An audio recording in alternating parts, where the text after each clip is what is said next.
I can say my mother is a strong woman. By the way, I've really learned a lot from her because she's a strong woman raising 9 children all by herself, taking them to school, making sure all the children have all they need. That's a strong mother. So now we are going to number 1. Number 1 nikatajwa Jackson. Nikasikia kama siwi. Nikasema is that really me ama ni kuna Jackson mwingine? So it was me. And that was the happiest, and that was the day nilikuwa nilifurahi. Alafu pia nikaanza kujiuliza sasa what was I fearing? Nilikuwa naogopa nini? So kama mimi ninaogopa asa, and this what and people have seen what I can do. So there's no need for fear. So nikakaa hivyo, then one day nikaanza kufikiria, nikasema sasa hii woga niko nayo itanifikisha wapi? According to kulingana vile vitu nimekuwa nikiwatch, kulingana na wale walimu wale wa kufundisha kuhusu maisha nimekuwa nikifollow, nikakutana mimi nakuwa nasema it's better you try and fail than you don't try and live regretting. True.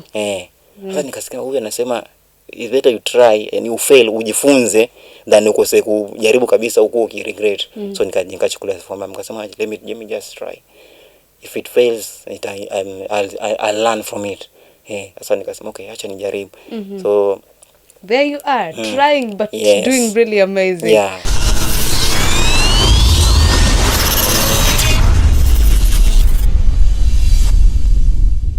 Growing up, every art and craft lesson was always taken up by my mathematics teacher. And I remember being so mad about it because I really loved art. And sometimes I blame him for the fact that I cannot draw even a circle. But today in studio here today, we have a teacher who's making sure that every art and craft lesson happens. He is inspiring students to love art. He is supporting them in class and making it an experience that they will never forget. He is a teacher, an artist, and an entrepreneur. We're speaking of none other than Mwalimu Aggrey. But before we get to our guest today, remember we are live in focus. We are on all social media platforms: TikTok, Instagram, Facebook, YouTube. Make sure you give us a follow, give us a subscription, because that is where we post updates for this and many more interviews that we do here, right here in studio. My name is Miss Noni and we are ready to start. Karibu sana Mwalimu. Ningependa nikupatia nafasi so that you can introduce yourself to our very eager viewers. Okay, thank you. My name is Aggrey Jackson. I'm a teacher, an artist, and also an entrepreneur. Yes. Now, before we get to the teaching and to the art, I want us to talk about the artist now. Tell us what you do as an artist. As an artist, okay. As an artist, there are a lot of things I do. One of them being writing. I do writing. I write poems. I write shairis, songs, and even plays. Yes. Have you ever performed a shairi before? Yes, I've performed a shairi. In fact, there are so many shairis that that have led my pupils to competitions. Yes. Do you have one that you can give us a verse in? Oh. Yeah, but okay, maybe one. So there's someone. Hey. Okay, as you think about that, we're going to have a bit of that as we continue with the interview. Once it comes, you just give me a signal. Okay, we will have it. Okay. All right. Now, speak as we continue to talk about what you do as an artist. Apart from that, what else do you do? Okay, apart from that, I do drawing and painting. Yeah, drawing and painting. Yes, I draw different pictures. I draw different pictures. I draw different pictures for, let's say, for those who want pictures. For example, we have teachers who need, let's say, the classroom pictures. They tell me, you want a picture that looks like this. You want a picture with this kind of material. So I make for them. Then I give them. Yeah. It's countrywide. Okay. There are those who are in Nairobi. I normally send for them, and those who are in Kisumu, even also in Kenya, by the way. Yeah. So, what kind of I know there is graphite art, there is oil, there is water-based colors. What kind of what is your specialty? Yeah, okay, mainly okay. The ones that they are really in the ones that are really needed. You know, my market is the teachers. They are my audience. So most of them ask for the Manila paper covered with the nylon, so Ah, that they are yeah, they are durable. durable. Yes.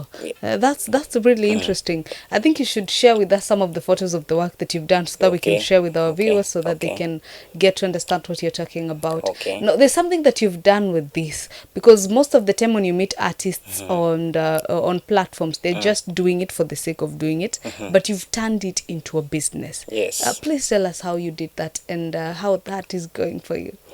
Well, yeah. So before being before starting all this the drawing and painting thing, first of all, I was doing it as an enjoyment. I was doing it as a hobby. Yeah. I remember when I was in school, I liked copying pictures and putting them on a new paper. Yeah, taking pictures from different books.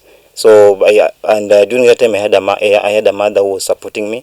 My mother was a teacher who knew what was in me. So she was carrying books, bringing to me, taking books and giving me the pencils, pens, and giving me. So during that time I was doing it as what as As a hobby, enjoyment. yeah. Yes, but as time moved on, I was growing. I was growing, and as I was still in school, competitions came. Drawing and painting competition.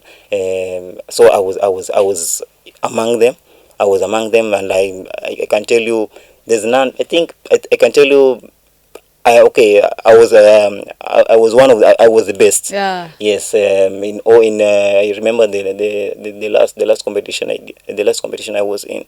The certificate came. I was the best artist in Changamwe. So that Wow. means no one defeated me. Well, that's really Yeah, interesting.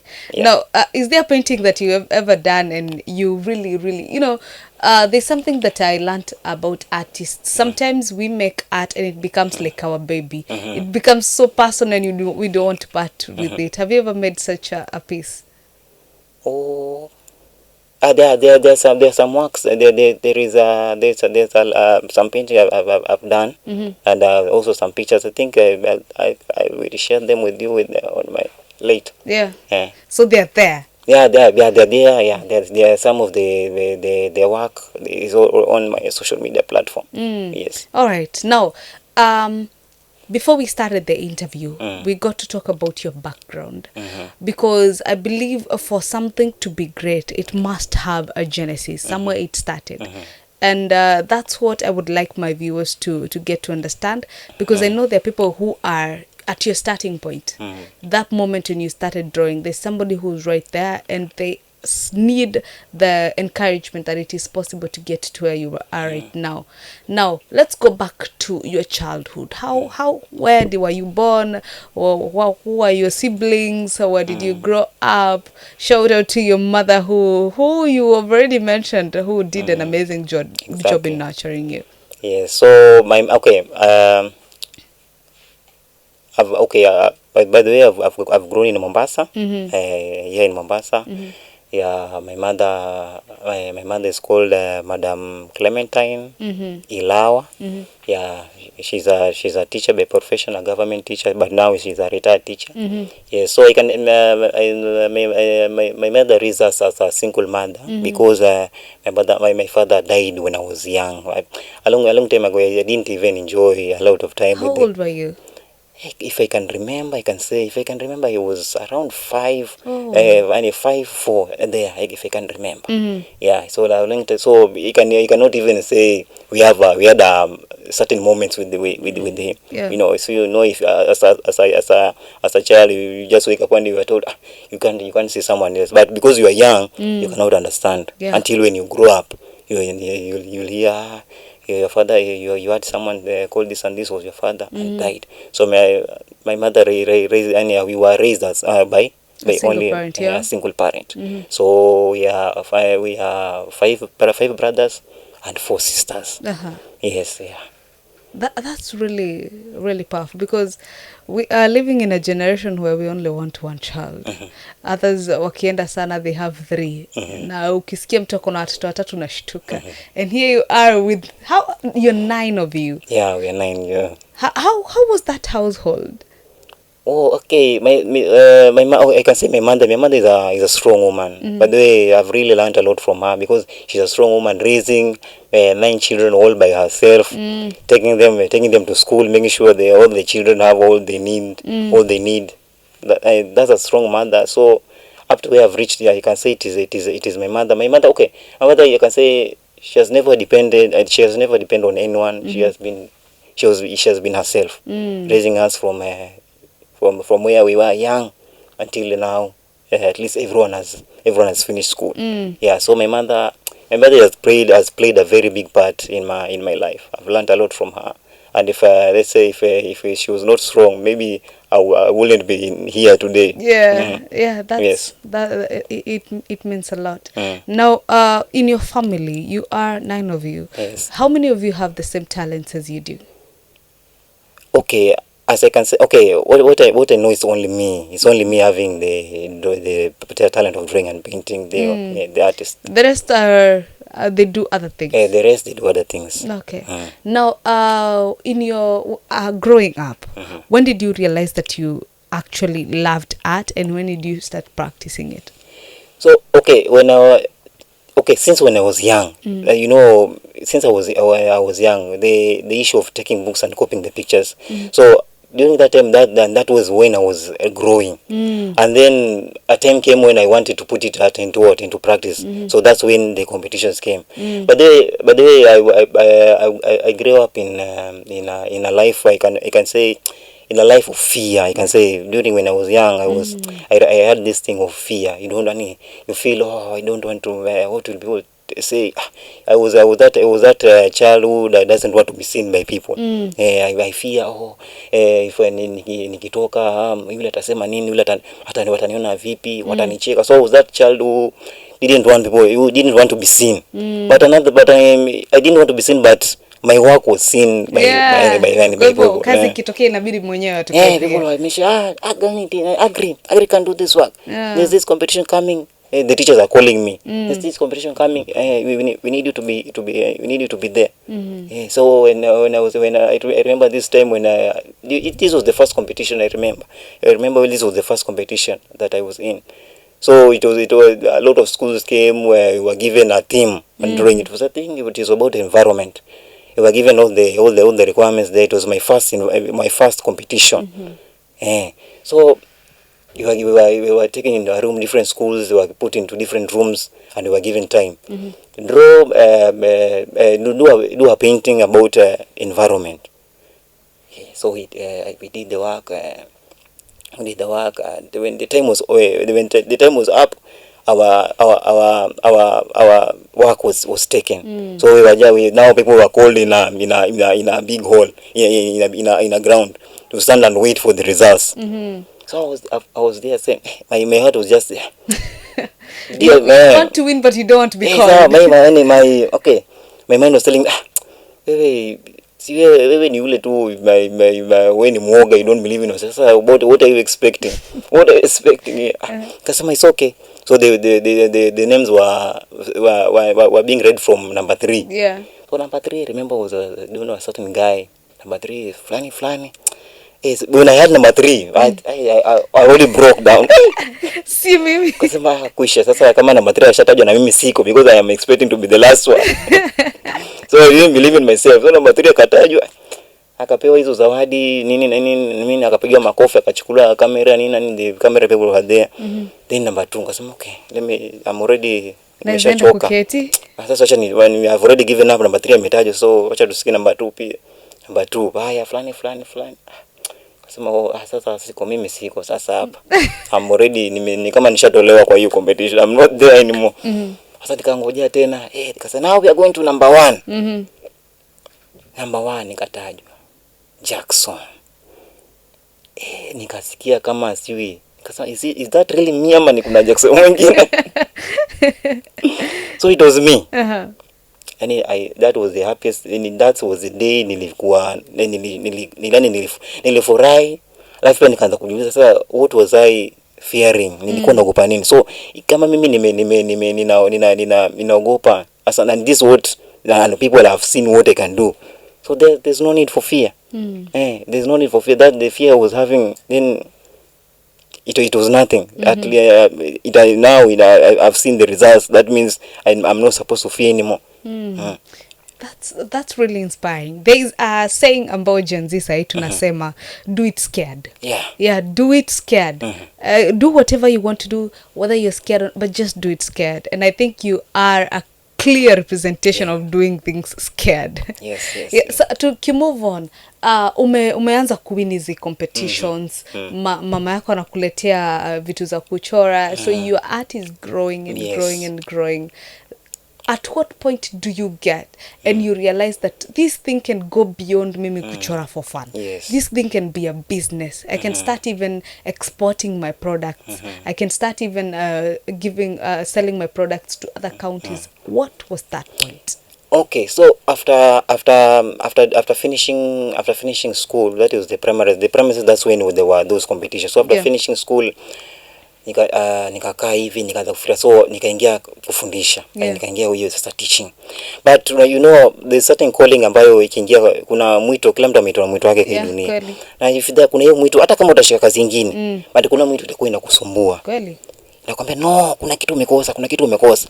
Sasa nikaingia kufundisha, but wewe kufundisha still ile nani ile that calling came.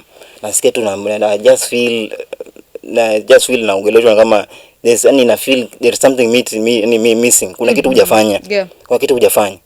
Hivyo nikakuwa naingia kazi, nilikuwa naendelea kufundisha kazi yangu kama kawaida, but I feel too there's something missing. So one day sasa nikawa katika hizi mambo, na niko kwa social media, following people who normally give out knowledge, ile kutia tu moyo, mbakwambia watu wafuate their goal kwa maisha, kwa ule mwito wao. Hata kama kuna kazi unafanya, lakini kuna kitu ambacho kiko ndani yako hidi na ambacho unafaa kitoa, wewe bado hujakitoa, na hiyo kitu itakusumbua. There was a certain lady, I don't think I can remember her name, but she was saying alikuwa ni she's a cook, a cook by profession, based in Mombasa. So I was really following that lady. So one day akawa anasema about her life. Anasema she's a teacher by profession, but and she's a cook by profession, but there is something ambayo amekuwa anataka kuwa akifanyia watu, na ni kufundisha watu about hii mambo na guiding and counseling. So yeye akasema hiyo ni kitu ambayo amekuwa ni mwito wake, but kuna kazi ya profession ambayo anafanya. But sasa anasema hiyo kazi akifanya, nasikia kitu inamsumbua, anamwambia wewe kuna kazi ambayo bado ambayo umeitiwa hujafanya. So she was telling, anasema, na mimi kuna mstari anasema, kama wewe kuna kitu imekuitia, ujue kitu itatulia mpaka ile siku utateka step, itakusumbua. So nikawa hivyo, nikawa na follow up. So one day there was this artist, nikaona kwa mtandao, kwa mtandao watu wanaitwa hawa wafanyabiashara wadogo na watu wa sanaa. That thing, if I can remember, it was called I think Sanara. So about to be a young business people and artists. So nikasema let me go, and that time bado nilikuwa nikasema let me just go nikapate some knowledge. Acha tu niende. Unajua sija something called show up. Kuna kitu inaitwa show up. Showing up is very very important. Show up even if you are feel and broken. Show up even if you feel you don't want, just show up. Kuna miujiza inatokea. So nikaenda hapo, and when I went to that event, I met up with the people who do what I do. So nikasikia several testimonies pale. Watu wanatoa testimonies of their journey. Wale wanafanya, nikasikia wengine wanafanya vitu vile mimi nafanya. So from there ndo nikasema okay, so that if hao watu wanafanya hivi vitu, na wengine nikasikia wanasema they started this as hobby. Na mimi pia nikumbuka, mimi pia hiki kitu nimekuwa nikifanya nikishinda. It was my enjoyment, it was a hobby. So you're good at it. So I can if that's what I did. Kama nilifanya kama hobby, I can also turn it to be a business for me. So I learned from those my fellow youths pale kwa hiyo event. So from there nikaanza kuketi sasa kuanza kufikiria how are you going to start. Nikaanza kufikiria sasa how are you going to start. Some of the people that were around me, my friends, I was telling them, I want to start a big business, a big business. Some of them were laughing. How utaweza nini? Unajua some people wamekuzoea wewe kwa yule mtu unaogopa sasa utaweza nini sasa? Unauza nini wewe na unaogopa? Utaweza nini? Yeah. Sasa some were laughing. Sasa nikasema okay. Now another voice tell me sasa what if you try and maybe you fail? What if you try and then you fail? Nikasema sasa okay, wacha sasa nijipange. I see what I can do. Na nasema nitaanza kesho, nitaanza leo. Leo nasema siku inaisha. Sasa nasema kesho. Kesho nataka nasikia kitu inanivunja moyo. Utaweza kweli? Utaweza? Una capital una nini? So nikakaa hivyo, then one day nikaanza kufikiri, nikasema sasa hii woga niko nayo itanifikisha wapi? According to kulingana vile vitu nimekuwa nikiwatch, kulingana na wale walimu wale wa kufundisha kuhusu maisha nimekuwa kwa follow, nikakutana mimi nakuwa nasema it's better you try and fail than you don't try and live regretting. True. Sasa nikasikia huyu anasema it's better you try and you fail, ujifunze, than ukose kujaribu kabisa huko ukiregret. So nikachukulia form, nikasema let me just try. If it fails, I'll learn from it. Sasa nikasema okay, acha nijaribu. So there you are, trying but doing really amazing. Yeah. Sasa tukimove on, umefanya biashara. You told me your target audience ni walimu, yes. Watu ambao wanataka teaching materials. Yes. That's the your target audience. Those are the people that you sell most to. You also told me that you've exported your items. Yes. Can you please tell me ume-export wapi so far? Yeah, okay. So far, I got customers from outside Kenya. One of them was from Sudan. Someone from Sudan one day texted me on Facebook. Mwalimu, I've seen you have this and this products. Can I have this and this and that? Okay, nikasema yeah, you can have it. Where are you from? Nikamwambia nikamuuliza where are you from? Kanambia I'm from Sudan. Nikashtuka, what? That's a surprise one. I was surprised. From Sudan. Sema yes, I'm from Sudan.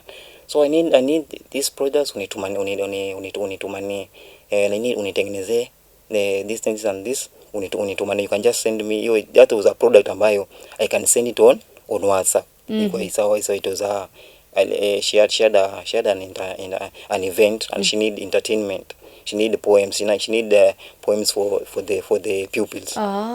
So she need poems for the pupils, songs, and also she also needed a speech for that event. So nikamwambia okay, give me today. I'm going to send for you the products tomorrow. So I'm going to prepare for you today, and she complied. She made the payment. People normally make the payment before I make for them the item. So tomorrow I send the item, and the client said, hey, your products are good. I'll be taking from you. Another one from Tanzania also. A certain lady from Tanzania also looked for me, texted me on WhatsApp, hey, my Aggrey Jackson, hey, there's a product I need from you. Can you make from me this and this and that? I said yes, I can make it for you. Okay. Then I delivered another one from Kisumu. I need materials. I need some shirts. The manila wrapped in a nylon. I need a bit around. It was around 10 if I can remember. Yeah. So I put them in a parcel. I send them. That's really inspiring. Yes. You're doing amazing work out there. So you're going to share with us the works that you've done previously. Yes. Okay. So that we can, as you're talking about it, it's good to have proof, showing to people what you're talking about. Yes. Now, moving on to you being a teacher and the fact that you've you've incorporated your love for arts in your classroom. Tell me about that. My love for art in my classroom. Okay, as a teacher, I normally take the creative arts subject and very seriously, because I know it is through that subject then some people can end up making that, can end up having a job that connects with the creative arts subjects. Yes, so I normally, as during the creative arts lesson, I normally we do amazing things together. We make pictures, we stick them on the wall for remembrance. We take videos together, doing the artwork together, painting, drawing together with the people. So I normally take that lesson serious, because I know through that there are people who like drawing and painting. It can be later on, it can be their job outside there. Yeah, that's really inspiring. Now, there is a student who will be watching you. This student is very interested in the art space. They are very interested in even singing, music, drawing. What advice would you give them as a teacher and somebody who's also an artist? Okay, for people who love art. Who love art, maybe singing, drawing, painting, what I can tell you is never give up in what never give up in what you like. What you like, what you love is it's something very important. Kenye unapenda ni kitu muhimu sana. Hata kama utakuwa na kazi yako wengine ya kando, but what you love doing is very important. Okay, don't give up on it. Don't say I don't have someone who can support me. Sina mtu wa kunishampolo. No, you keep on doing the practice. Keep on doing the practice, and I can tell you someone might show up, and someone might show up. Something where can come up that connects with what you are doing. Now, kwa your journey, the whole journey, as an artist especially, what do you feel has been the greatest challenge that you have faced so far? As an artist, okay. The greatest challenge, I can say, is competition. Competition is still. I can say it's competition. There are people, there are those who say, and I know there are those who are known. People know them. This one is the best. To come evil. So there's that competition. But I can say me, I've never given up. Even if I know there are some people who think they are much better. But I know, okay, it's okay, they are better. But I know I'm also good in this. So even if you are someone else is better than me, I'm also better in my own way, and there are people who believe in me. So there's no way I'm going to give up and say because someone is better than me, so I'm going to leave this job to that person. No, there are people who believe in me, so I'm also going to work on what I'm doing. I'm going to work. I know the people who believe in me, and I know there are people who will always come for any journey to me when they need those items. I love that. So we're going to go on a very short break. We take a sip of water, cool down. When we come back, we'll continue talking to teacher Aggrey. We'll be talking about the art scene, education, entrepreneurship. That is the conversation that we're having right here today. Remember, we are Life in Focus on every social media platforms. Miss Noni on every social media platforms. Make sure you give us a follow, a subscription on our YouTube channel, because that is where we post these and many more episodes that we've done previously, and more are on the way. See you in a second. Kila siku wananchi wa Pwani na Kenya kwa jumla hupambana na changamoto ambazo haziwezi kufichwa na siasa. Barabara hizi, wananchi hawa na maisha kila siku yanaamuliwa na wachache waliokalia viti vya mamlaka. Lakini je, viongozi wetu wanatimiza kweli ahadi zao? Wananchi wanasema nini? Na ni nani anafaa kuwajibika pale ahadi zinapokosa kutekelezwa? Pwani nzima na Kenya kwa jumla inahitaji majibu. Ni wakati wa kuweka viongozi kwenye mizani ya ukweli.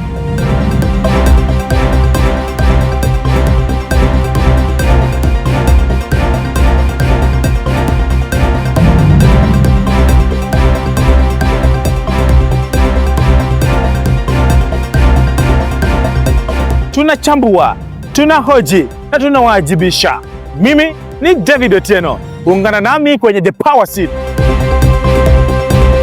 kipindi kinachooji viongozi bila uoga na kuwasilisha maswali yako moja kwa moja.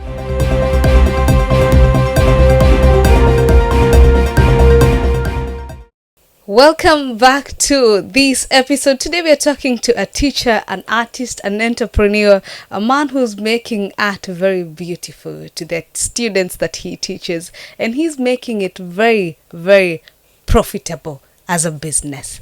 Now, I remember when I was in school, there's a teacher who once made me stand in front of class for a whole hour. Mwalimu wa maths, ni sawa, who made me stand in front of the class for a whole hour because I decided to go for a drama club instead of staying for remedials for a mathematics lesson. And mind you, I was the best student in my class for mathematics. Anyway, but I digress. Now coming back to studio, I have a teacher who's not going to make students do that. He's going to take them to drama club and then come back with them to teach mathematics. Karibu sana mwalimu. Sasa nataka tuongele kuhusu wewe kuwa mwalimu. Why did you choose? Let's start with the first step of you realizing or deciding that you want to teach. Okay, why I decided teaching, I can say my mother was my role model. That was my role model. She's the one who made me believe teaching is the best career. Yeah, that's really inspiring. She must have been a very good teacher if she's inspiring. You know, there is a saying that goes, kama mzazi wako alikuwa mwalimu, you're going to hate teaching so much because of the trauma that she's going to put you through. If your parent is a pastor, you're going to hate pastoring because of the trauma that you go through. Anyway, but he is a parent who actually made you fall in love with her career. Exactly. What kind of teacher was she? Please try and explain the kind of teacher that she was. She's okay. My mother was but she was a teacher. She was a government teacher. Experienced in teaching the deaf and dumb pupils, if you can understand the deaf and dumb, people who are not able to hear or talk. So she used sign language. She's again also she was also teaching at the other schools, which are the government school, the normal schools. So she was a good teacher. She was teaching the lower classes, the lower classes from grade 1, grade 2, and grade 3. So I can say she was a good teacher. You know, if you know your mother is a teacher in the same school you are learning. You are happy. No one is going to touch you. Everyone knows. We always musa mamake ni mwalimu. So you took advantage of it. So break time, I'm running to my mother. Kuna ile kachai yake amekiwa kunywa, mimi ndo nakunywa ile chai yake. Wow. So my mom, I can say my mom is the best. Like I say, is the best mother in the world. Where I am, she has been everywhere. Every step I want to make, my mother was there. What do you want to do? Anamwambia mom, na nilikuwa nafikiria nifanye hivi. This is good. You can do it. Mom, kuna hii na hii, ananiambia hii ni good. Sasa mimi mengi nimejifunza kwa mama. Hata hiyo kufundisha nimejifunza mimi kwa mwalimu. Naweza sema ni sababu yake. Okay. Sababu yake. Did you go to school for it? It's something that you learned along the way? First of all, I was doing it as a passion before going to school. Nilijifunza as a passion kutoka kwa mama, ngapenda hiyo kidogo nikapata. I was referred to someone who coached me. Akanisaidia kidogo hapa na pale kwa mambo na walimu. From there nikawa good. Nikaanza kufundisha hapa na pale. People looking at me, looking for me. Kuna natafuta mwalimu, niko na mwalimu najua anaitwa so and so.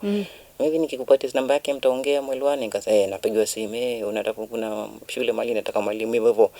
Ile knowledge kidogo nimefundishwa, nikaanza kuiperfect as I was going. As I was moving to this school and that school. So later on, that's when I said now I need to go to school, learn and have documents. That's really important, especially in the current world. Now, sasa umesoma, umemaliza shule, umeajiriwa sasa.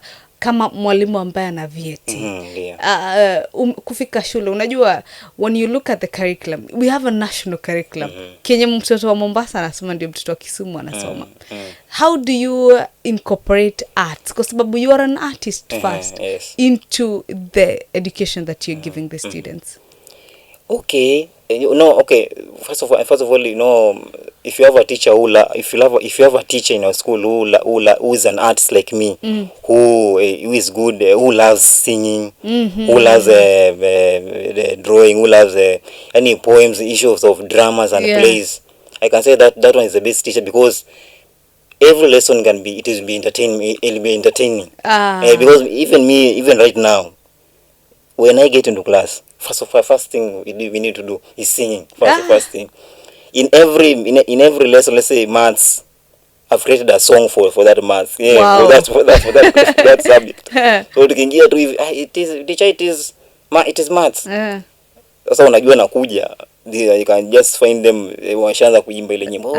La la la la la nini. Yeah, so kama ni CRE kuna ni lazima tufanye some entertainment. Kama tuta act, ama tuta play kama sui na nini kwa Biblia, those are the things. So as a teacher katika every lesson that I take, ama in every school that I teach, katika darasa lote lile mimi nitaingia, huwa lazima nifanye wale watoto yani wa enjoy school. Hata kesho mtoto aweze sema eti mama mimi siendi shule, atasema nataka kuna shule kwa sababu kuna teacher Aggrey, kuna teacher Aggrey Jackson kule, atatururukisha, atatuchezesha, atatufanyisha nini na nini. Sasa I want school. Sasa unaona at this time kwa hii generation sasa ni ngumu mtoto aseme anakata shule. Kwa sababu gani? Kule shuleni kuna mambo mengi mazuri. Nikisema kama ninasema tunaenda trip. By the way, I've gone, nimepeleka toto trips. People have really enjoyed. And me, I can say, oh, teacher, tunataka kuona trip, tukutana kuona sisi kupanda farasi na nini. I organize for a trip. They teacher the one, I can say I've been with the teachers who normally support me. Hey, teacher, what do you want? Ukitaka kama kuna jambo tuambie, we see what you can do. So nilikuwa nimekuwa na wale walimu wakuu wa shule ambao wana support what I normally what I do to the pupils. Wakisikia let's say kuna trip, teacher, ningeambia teacher, yani nataka tupange hivi na hivi, twende trip. Okay, sasa wanaanza kupanga, nachukua watoto na I take the pupils to the whatever, kama ni kupanda hizo farasi. Nakumbuka kuna wengine nimeleta hapa kwa ferry. Teacher, tujawahi kuona ferry. Before tufunge shule tupeleke kwa ferry. Mombasa. Mombasa hii. Unajua ni wale watoto wale wachanga wadogo. Sasa nikasema let me arrange. Before kufunga, me every school I go, I normally nataka kuna remembrance. Sasa wale watoto wanawapitisha hivi vitu napitisha vitu vya kufurahisha, we take videos, we take pictures. Hata wakikaa hivi, hata ukienda mbele wanakwambia kuna teacher alikuwa anaitwa teacher Aggrey Jackson. That's really inspiring. Unajua sisi tuko na memories za tukiwa wachanga. Na memories zetu zingine, kuna wengine tuko na memories za walimu wetu ambao walitufunza nursery. Wow. Ni memories ambazo tukianza kuzitaja wataanza kutafutwa na Child Protective Services. Na tutaki hivyo kwa leo. Exactly. Sasa tukimove on, kuna kitu uliniambia about what you do in your art and craft classes. Yes. That really touched me, because it's a really unique thing, and it's also something that shows how passionate you are about arts.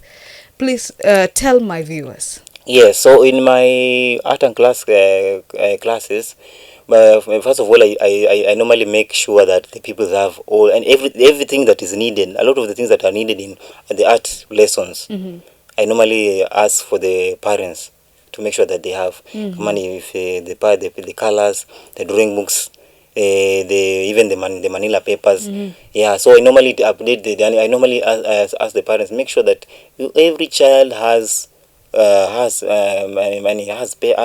drawing books, pencils, rubbers, has the paints. Every child should have. No child should miss even this product and these materials. So every child should enjoy the lesson. So when that lesson comes, we normally do very amazing. I can say very amazing things. Even right now when you go to the school I am, you just see pictures on the wall. The pictures are there on the wall. So you've created a museum in class. Yeah, the pictures are there on the wall. The pupils have done their work. So the work that the pupils have done, normally we take them and we stick them there. So some of the days, some years to come, maybe watakuwa class ya mbele, watakuja waone, sisi tulikuwa hapa tulifanya ile kazi ni yangu, ile kazi ni yangu. They feel happy when they see their work displayed on the one. They believe in themselves that they can do it. Kuna hiyo self appreciation when you see you're being recognized. Yeah, I love that. Sasa tukiangalia this tumebadilisha education system recently. Tumetoka kwa 844 tumeingia CBC. What do you think? Because I believe umefunza 844 na umeingia kwa CBC pia, right? So what do you see as the biggest difference, and do you feel like CBC ina support extracurricular activities ama bado tuko kwa ile shida ya 844? Okay, when we talk about CBC I can say it supports the co-curriculum activities. It really involves the pupils in the art thing, the art, everything involving art. It really involves the pupils in the art thing. Let's say, for example, the agriculture lesson. Right now, agriculture lesson right now, we are doing the real thing. Munalima. Yeah. When you go to the school that I'm teaching. Yeah. Sisi asubuhi tukija shuleni asubuhi tukitoka leo naambia tomorrow morning tunakuja mapema with all our tunavaa gambu sama na hizo jembe zetu tunaenda shamba asubuhi mapema. Tunaenda wapi? Shambani. Tunaenda lima tunaambia tunataka kupanda vitu fulani ama kuna mimea yetu tunaenda kumwagilia maji. So they take dry sasa watoto wana enjoy hizo lessons na they take them very serious. Unaona? Sasa agriculture unapata watoto wamepanda mimea ya yenyewe ile ya ukweli. So another thing about CBC ninasema it makes the pupils wanakuwa responsible. Sasa mtoto akijua hii niko na mmea pale na asubuhi teacher amesema tunafaa kuimwagia maji asubuhi na jioni. Is that kid not responsible? That's responsibility. Yeah. If when it comes to cooking, kama there's a home science. Sometimes we cook, tunatengeneza cake nini na nini. Sasa the people start learning from about cooking from that lesson. Unaona? So from there anaanza kujifunza kupika. Kumbe unga inachanganywa na sukari labda na chumvi ndio itengeneze labda keki kitu kama vile. Kumbe chapati inawekwa hivi na maji ya moto na mafuta ndio inatengeneza chapati. You guys are making chapatis in class. First we made a cake. So that means we made a cake. Chapati there's a day we made it. Nitengeneza kuna siku tulitengeneza chapati ya mayai, we mix it chapati with egg. Another thing about CBC inasaidia inakuza talents. Inakuza talents. First of all, mimi najua kuandika poems. I normally hata hiyo shule normally hawana shida ya in mambo na entertainment. We know teachers one so ata manage hiyo. I normally so nikiwaandikia hizo poems wale watoto ninawafundisha na because I'm a teacher. Watoto wanashika haraka. Hata huwa kama mimi niko kwa shule fulani but that school is the people normally enjoy because mimi niko pale kama is an event I normally organize it because I normally manage events. I normally also manage events. So you are a teacher and a whole package. That's a very good deal for any principal who's looking for a teacher. So the songs unakuta wale watoto kupitia kama ni somo la music. Unajua music iko pia katika CBC. There's a music lesson. Music CBC iko. So ikifika kwa music tunaimba ile ukweli. Tunaimba ile ukweli. My lessons when I'm taking them very serious. To akiimba I normally take the video. Na wachukulia video hiyo video that lesson hiyo nyimbo wameimba wamefeel vizuri wamefeel happy. Nimechukua video I go and edit it. Namuonyesha principal. Hey teacher, unaona wamefanya vizuri pia ndo nzuri sasa unafanya ni kazi nzuri ina advertise shule unaona sasa something like that. That's really amazing. CBC is very good na hata from that CBC ndo unakuta watoto na wakimaliza shule wengine hata wakosi kazi. Anakuta mimi kama shule nilikuwa naweza kupika then naweza somea hii na nimeenjoy kupika naweza soma catering ama naweza chip in kwa mambo na music because I loved nilikuwa napenda kufundisha nilikuwa napenda kuimba nilikuwa napenda agriculture. Sasa nikimaliza hivi naweza do something about agriculture. And agriculture has a lot of things in it. Unaona? I love that. Now, from this interview, from the whole conversations that we have today, Yes. what is that one thing ambao nataka mtu mwenye atangalia hii interview asahau kila kitu lakini hii abebe? What is that message that you want to send to our viewers? Okay, one important thing I can say, no one should fear. Hiyo fear ambayo iko hapo moyoni mwako haifai, inakuzuia kufika mahali pakubwa. When you want to start something, you know, most people who wakitaka kuanzisha kitu anaangalia matokeo yake ya mbele huko itakuwaje. Nataka kuanzisha biashara. Je, ikifika huko mbele ikwame? Sasa people, watu hawataki, bado badala watu waangalie mbele mwanzo hii inapoacha nianze huko mbele, huko mbele itajijua yenyewe. Lakini sasa mtu kabla kuanza, mtu anataka kuangalia few years to come. Few years to come ikifail.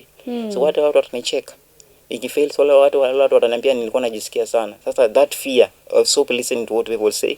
Stop listening to what your heart inakwambia, inakukwenda kupata oga hapa ndani. Ondoa hiyo roho ya kuogopa. Usiogope chochote. Kile ambacho kiko ndani yako, una feel ukifanya unafurahia. Do it. Do it, and hata you never know. Ajua, you know, many people wanaamini tu wamepewa zile beliefs za kufail. The world is being ruled by ile watu unafikiria tu nitafail. Lakini sasa mtu akisema what if nitafail, hajajiuliza what if I try and I make it. What if it does well? Nikifanya hii labda nijaribu na labda ifungue milango mingine mikubwa ambayo strategy itakuwaje. Sasa watu wengi wanaangalia tu what if I fail, hawajiulizi what if I tried and it works out. I love that. That's really powerful. So people should ukijiuliza what if I try and fail, also jiulize pia what if I try and it works out. Because that's where I've come from. Nimekuwa na maisha ya kuogopa watu watasema nini about me, watu watasema nini, because a lot of people they didn't believe maybe one day I can make it. They didn't believe one day maybe I can be I can have my own businesses, my own projects. They didn't believe in me. But I said okay. I said okay, I'm going to believe in myself. There's something called believing in yourself. Even if no one believes in you, but wewe unasema nini about yourself? What are you saying about yourself? Can you make it? Okay, then try it. Don't fear failing. You can, hiyo akili na kwamba unaweza fail. Pia jiulize wewe akili yako, okay, sawa naweza fail, lakini what if unajaribu na you work out? I love that. So that's where I am. I tried it, and I can say I'm happy to where I am, and I'm still learning from other people as I move on. I'm still learning from other people, and I know I'm going to reach a very high place. This will be your reference point. When you reach that high place, this will be the reference point. We'll say, he said it here, and look at where he is right now. Now, nataka uongeleshe yule mwanafunzi, ama mtoto, ama mtu yeyote tu, akona talanta, inaweza kuwa ni ya usanaa, ama pia ni, maybe he's a footballer, or a volleyballer, but he is talented in one way or another. What would you advise that child? Okay, what I can advise that child is that whatever you are doing, don't stop doing it. Continue doing it. If you have social media platforms, you can post one day to reach, maybe you can have, maybe right now you are a child, you don't have a social media platform, yes, but you continue doing it. As we it's called consistency, and usichoke. Continue doing it. Whatever you're doing, endelea kufanya tu. One day you never huwezi jua siku yako. Siku you know life can change anytime. Unaweza kati tu hivi ukashangaa tu hii kitu niko naichukulia tu, naifanya tu hivi bila kuona kufika. Niko naona kama sitafika mbali, kumbe mtu ametokezea na kwambia nimependa kazi yako. Nimependa kazi yako. You know, there is something called, kuna hii inaitwa, nilijifunza kwa mwalimu mwingine kwa anafundisha kwa mtandao, kwa anasema sometimes whatever you are doing, that thing you are doing it, wewe fanya tu, don't care about anyone else anasema nini. Wewe fanya tu, post kama kwa mtandao, just post it. Hata usingoje likes, followers, ongezeke. Wewe just do it. Kama you have a WhatsApp, WhatsApp, post kwa WhatsApp, post kwa mitandao ile, just do your best. Continue doing your best. Continue show, kama ni kuna mahali you need to show up, continue show up. Kama kuna si nini artist wanaitwa si mahali, si kuna watu wanajua kuimba, artist wanatafuta mahali, go. Una you feel you are down, una talent, go there. Enda kwa hizo nani, keep showing up. Umechoka, you feel kuna mtu amekuwa broken, amekwambia uwezi nini, kuna disaster labda nyumbani, kuna a lot of things zinakufanya unaona zinakufanya usiendelee mbele, just go. Hata kama umechoka, just go. Hata kama una mavazi, just go there. Nenda show up, you never know, because that's where I've come from. Even you ku show up ndio imenisaidia mpaka pale mimi nimefika. That's very inspiring. If kama ni mtu yote yule asi give up, kama ni talent, wewe endelea talent yako, show people. Show onyesha kwa mtandao yako, kwa hiyo onyesha, endelea kuonyesha, na those opportunities that come, hizo opportunities ndogo zinakuja, sio nani anatakana mahali, nenda. Au qualified, believe in yourself. Squeeze hata kuna ile mtu anatua, kuna ile mtu advert vingine mtu ana line online. So there's so many things now. Pale imefika mambo yana mtu anajifunza tu kitu online kidogo, akifika kule anakuta kumbe hata iko kitu kigumu, kumbe I can do it. So the only thing is just believing yourself. Acha kuamini kuhusu failing. Eka tu jua mimi I can do it. Keep on showing up. Kisikia hii opportunity nenda. Msikia opportunity nenda. Hao watu unakutana nao kesho, unakutana mtu mwingine kumbe ako connected na mambo fulani. Yule akaona knowledge hii kitu unafanya, anakuchukua. Na kesho unakuta wewe ni mtu ambao ujue hata ulifika huko juu vipi. That's true. Yes. Thank you so much for coming to our studios today. It's been a very inspiring conversation. Natumai wale watu ambao wanakusikiza wataweza kuelewa unachokisema, na waweze kutimiza yale ambayo unawaomba. Believe in yourself, show up, and stop believing in failure. I want you to give us your parting shot before we finish today's episode. Okay. What I can say is just whatever you are doing it, do it. Whatever you're doing it, do it well. Do it well. And the other thing is, I can say, don't fear. Keep showing up. Keep going for those opportunities. Yes. Thank you so much. That was Aggrey. He was our guest today. We got to learn a lot. Tumeambiwa show up scared, show up afraid, show up shaking, just show up. Do it scared, do it afraid, just do it, and stop believing in failure. The question that you should be asking yourself is, what if I make it? What if I make it? Eliminate the possibility of the question, what if it does not work?